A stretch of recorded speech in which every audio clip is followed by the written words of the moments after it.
Hello and welcome to Michael's Minty Music for today. Today we review OneRepublic's brand new album, Artificial Paradise. It just released this week and it's pretty good overall, although very much a singles album, not really a album. This is the track listing, and these are the tracks added to my playlist, 10 out of 15, so 2/3 here. This album is good, but most of the songs here were released as singles starting as early as 2021. So around half to a third of the album is just singles, which I've mostly already heard. And the singles, while they are pretty great, there isn't really much on the album which stands out on its own. The beginning couple of tracks are decent enough, nothing spectacular, but definitely the level of quality I expect from the band. The back third is really where the album's best tracks are, and the best tracks are all of the singles. The result of this is that the album doesn't come together really at all. But it still kind of ends up sounding good. The most interesting tracks here are the two that are more interlude focused, the opening title track and the 11th track, Entrake. However, these tracks are not actually good on their own, and the rest of the album doesn't really fit in with them. Entrake leads into West Coast, which is a big moment for the album, but I've already heard that song all over the radio for the past 2 years, so it's not that impactful. This album feels like it takes a while to really get something going, and then when it finally gets there, all it does is kind of fire off 3 to 4 big hit singles and then ends.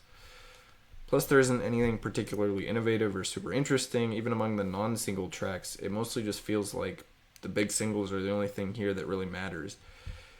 This doesn't really feel like an album, rather just a collection of songs which are all pretty good, jumbled together in a way that someone thought might work well. And to illustrate this point, let's go over the singles released before the album. First, Sunshine in November of 2021, West Coast February 2022, I Ain't Worried May 2022, Runaway May 2023, Mirage September 2023, and finally, Hurt, released just a week or so before the album on July 5th, 2024. 6 singles on the main album. They make up more than a third of the album and represent half of the songs I added to my playlist. Plus, almost all of these were big on the radio for at least a year or two before they even officially announced the album. West Coast, I Ain't Worried, and Runaway have already kind of topped the charts and fallen off. Although, I must admit, West Coast is still probably the best track here. The really good songs here aren't particularly interesting, but they're still clearly the best. For a non-radio favorite, I could maybe go with Last Holiday, but pretty much every song released as a single is better, in my opinion. All of the good singles were definitely good, but it's just weird the way they presented them. I rank this album third out of OneRepublic's 6 albums now.